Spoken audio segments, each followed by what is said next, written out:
அலா பிதிக்ரில்லாஹி தத்மைனுல் குலூப். அல்லாஹ் சுப்ஹானஹு வ தஆலா சேலஞ்சாக சொல்லுகிறான் குர்ஆனில் சூரத்தில் ராதில், ஞாபகம் வைத்துக் கொள்ளுங்கள், உங்களுடைய இதயங்கள் என்னுடைய ஜிக்ர் மூலமாக தான் நிம்மதி அடையும். அலா பிதிக்ரில்லாஹி தத்மைனுல் குலூப்.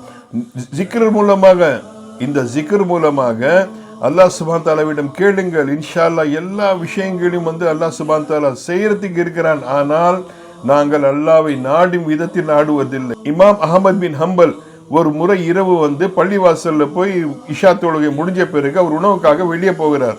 ஒரு உணவு விடுதியில் உணவுக்காக காத்திருக்கும் போது ரொட்டி செய்கிறவர் ஒருத்தர் தன்னுடைய உதடுகளை அசைத்து கொண்டே இருக்கிறார்.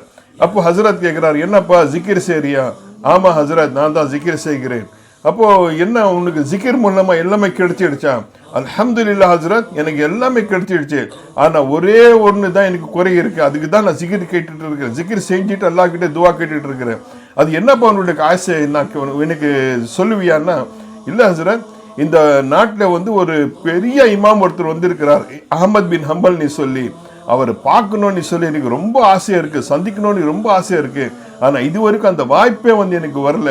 அவருக்காக தான் நான் இப்போ வெயிட் பண்ணிட்டு இருக்கிறேன்னு சொல்லும்போது உடனே இந்த ஹசரத் என்ன சொல்றாருன்னா, என்ன ஜிக்ர் செஞ்சப்பா நீ, எந்த நாட்டில இருந்தேன்னா எந்த நாட்டில இருந்து உங்க முன்னால எடுத்துட்டு அல்லாஹ் சுப்ஹானஹு வ தஆலா நிக்க வச்சிருக்கிறான் பார், நான் தான் அஹமத் பின் ஹம்பல்னு சொல்லியிருக்கிறேன்.